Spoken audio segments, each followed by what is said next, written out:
Alright, so we're back with one more mission, Flashpoint mission on Coromadir. This one is titled Downfall, and features a lance-on-lance duel against Victoria Espinosa herself, the cousin of Kamea Arano and one of the main usurpers of the Aurigan Reach.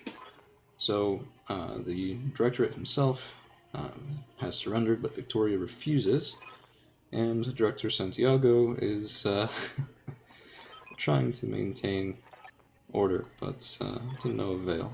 So here we are, dropped in, and we have Kamea in Atlas 2, a choice that we were unfortunately unable to avoid.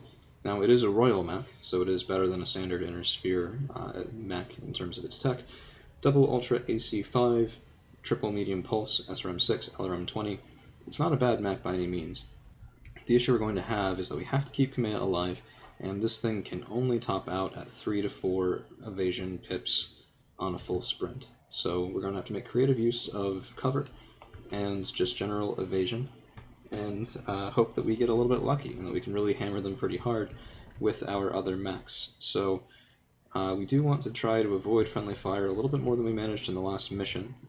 We have, of course, Bronzite in the Death Strike. We have Bomb Squad in the Cobra Cat Hero Mech version of the Nova Cat Battle Mech. A little bit of a different loadout on him, so we have double ER Large Laser, double ER Medium, and some SRM4s and ATM9s, a quite varied weapons loadout. And we also have Slapdash in the Osprey, and she's along to provide that defensive formation, as well as mobility, flanking, and Gauss Rifle shots to the rear arc. Considering that our Timberwolf was damaged in the last mission, we can't repair him, so we don't have our usual flanker that I would have brought to something like this. So Victoria Espinosa says that it took us long enough, usual taunting, and it looks like there's a king crab back there. Maybe also a trebuchet next to him a little. Nope, that might be, was that a warhammer? That could be fun. Alright, Victoria Espinosa, quit wasting your breath, we've both waited for this long enough. Let's finish this indeed. Okay, so we're going to try to reserve down to get them to move, because as of right now, they'll all have max evasion pips. We won't be able to hit the broadside of a barn. And that is a Warhammer. Double PPC opening up and landing a first hit of the duel on our Osprey. Not exactly the way I was hoping to start this, but I think leaving the Osprey there is still the right decision for right now. That plugged into the CT, which is both lucky and unlucky. We have a lot of armor there left, but we certainly don't want to start opening up CTs this early either. Fortunately, Victoria Espinosa's King Crab has the accuracy of a blind man at night, so no fire landing there right now, though it may improve in the future, especially with my taunting being as it is. And I think what we're going to try to do is hit that King Crab fast and hit that King Crab very hard. So I'm going to go ahead and pop Battlelord with Bomb Squad, go in here for very nice looking strike. So this is just on the hairy edge where the HEs will lose enough accuracy. We might be better off with standard, so we're going to fire one of each. Let's see what we can do. 1 and 2, both at the CT. Lots of the ATMs landing. Quite a bit of good fire going in there. Yeah, decent work. Decent work. About 120, 124 damage going into the CT of the King Crab. Excellent, excellent, excellent. But we are taking a fair bit of stability damage in return. Looks like that's from a Mauler 2K. And there's also a Mackie. So the Mauler, Mauler's carrying double ER medium and just absolute tons of LRMs, SRMs, MRMs. Very deadly loadout. It's going to run a little hot, but very deadly. Oh, rotary ER mediums. What the heck is that? Can I get one? Or two? I'd like them both. That's cool. Double Ultra AC20. Yeah, the King Crab needs to die, and needs to die right now, pretty much, if we're going to have any chance of not getting blown to pieces by it. The choice we have to make right now with Bronzite is whether or not we fire these Ultra AC10s. I'm going to go ahead and say, we'd miss getting 6 to resolve by a single point. Yep, let's open one.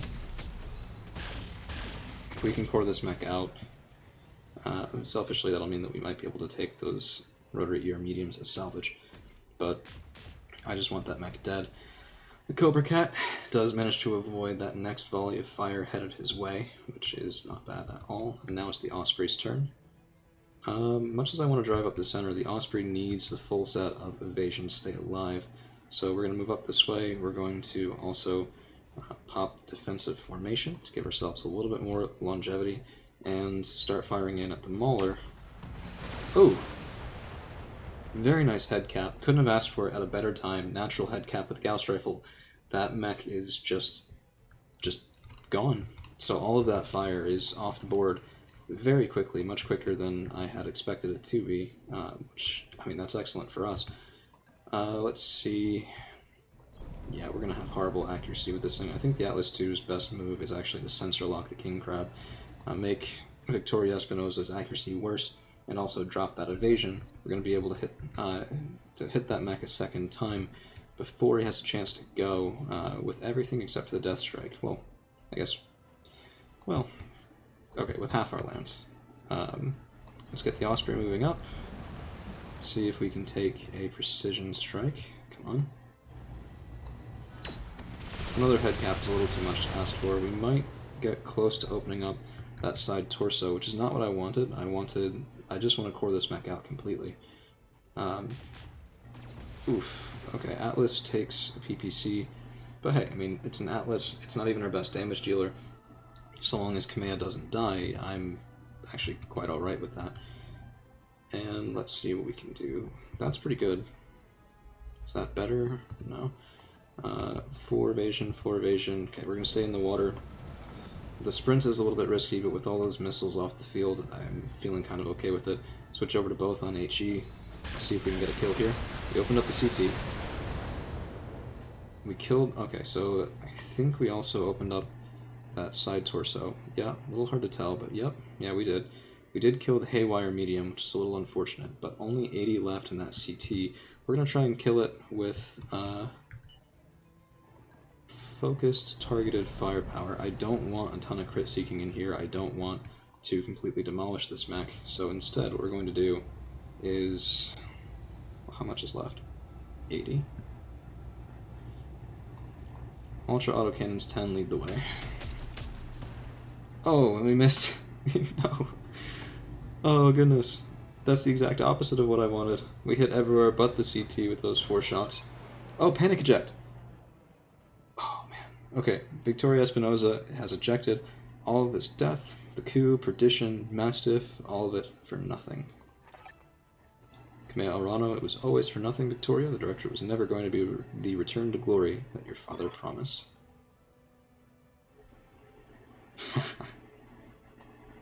Well. I'm sorry, Victoria. You left me no choice. But make no mistake. Justice has been served here today. I am the Sword of Restoration. And Cormadir is free. Yeah, well, Cormadir might be free, but we still have 2 mechs to destroy. And neither one of them is very happy with us at the moment. A little bit much to go for that 9% head cap there, but yeah, it's worth a try. And that Warhammer is very unsteady. We can probably knock him down here with Osprey and say, yep, that's a good move. And let's follow up that shot. Gauss rifle. Structure exposed, injury resisted, but that's okay. We should have gotten a knock, and we did. Good, good. That Warhammer is falling over. Very nice. Oh, we actually did get another head hit, almost another head cap, off of Slapdash, and really just paying us dividends for relying on that mech as much as we have. And I think, wait, is that really? Oh, it's an indirect shot. You know what? Let's just finish this guy off. Not really worried about preserving this mech. I already have enough pieces to build an entire 7M from scratch if I wanted to in the mech bay. I just haven't quite yet. Might feature in an upcoming mech bay, though. Certainly while the next campaign finds its feet, at least, and we don't have a whole lot of interesting stuff there going on. But hopefully that'll get going quicker than, well, sooner rather than later, I suppose is the better way to say it. So let's open up with everything that we can, really just make sure that we kill this Warhammer. That should be more than enough. Yeah, there we go. That's dead mech. So a little surprised there at first. It looked like he was surviving, but no dice there for him. And now it's just the Mackie, which is kind of ironic, given that the Mackie was one of the first battle mechs to be created. I think the first assault mech, I could be wrong about that. And it's the last one, at least at present, to die. So let's see what we can do. Ultra AC5 is performing well as always. They're one of my favorite armaments in the entire game. They're just so reliable. I think it's a very nice sweet spot of damage, weight, and recoil. So Ultra AC10s are nice. Arguably they're much better at dealing damage, dishing it out quite a bit quicker, but the accuracy penalties make you have to rely on precision strikes, basically, or you end up in some trouble. So the Cobra Cat moving up, precision strike. Hopefully this would be thematic, but let's see what we can do. Double large laser pounding into the CT there, but not enough to get through the Mackie's armor, which is a truly impressive 250 on the center torso, almost approaching the frontal armor of a tank there, which just tells you how much armor tanks have. Deathstrike moving up, not the comic character, but Deathstrike the Mac. More firepower into the CT, but I think we opened up the left torso. We do get a knockdown, which is pretty good. We might panic out here. Nope. Too elite of a pilot to panic out on that. For the restoration. Yeah, Kameo, we get it. We get it. Okay.